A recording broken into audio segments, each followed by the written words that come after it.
So the format, the examples there provided, so there's that personal information of your contact details, your email address, maybe your availability if you want to put that on. If you're going on holidays and you won't be back for 4 weeks, you might want to put that on there as well. I always put in a career summary and a skills summary, and that's just a little blurb about myself. Probably no more than 2 or 3 sentences. Your employment history. You can see here I've put responsibilities and achievements, and that's because sometimes that's quite good to know, what did you implement? What did you change a process? What did you improve?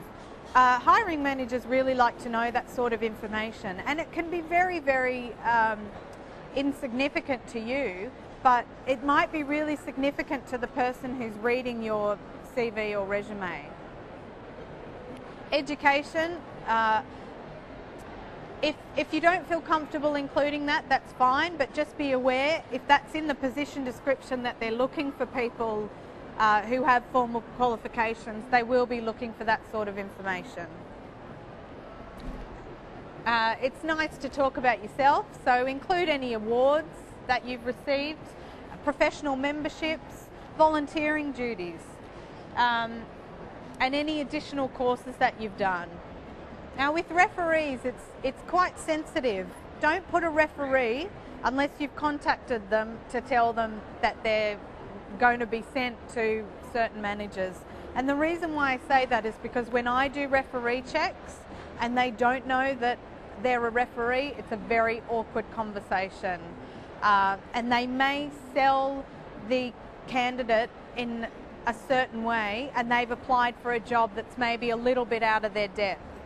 So what I always do if I'm applying for a job is I speak to my referee and say, I'm really trying to sell my managerial skills, so I'd like you to emphasize that if they do a reference check. And that way, what I'm selling them in an interview, they're just going to get that validated when they make that phone call. So that's a good little tip. Can we hold it for at the end? Yeah? Okay, great. So I just basically explained that, but another thing is any group work or university work that you've done.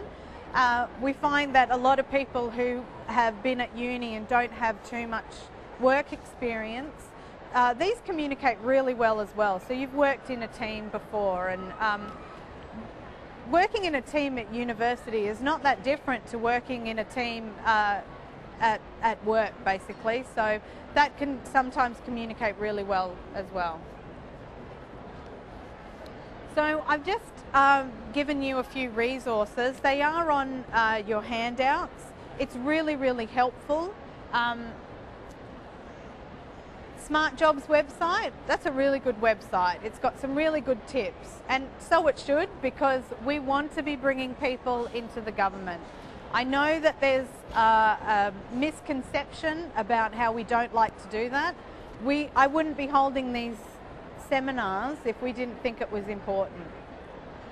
As I said before about that STAR method and the cover letters, a lot of the times we're really good at doing that, so we can sell ourselves really well.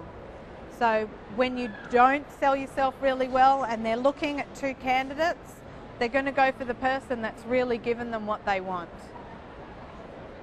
Public sector jobs, that's a really good link. They send you articles. One of our selection criteria examples is taken from that website as well. Selection criteria as well, really easy. And Job Bank USA. Now it is an American site, but it is still really helpful, and it's also really helpful for interviewing questions as well.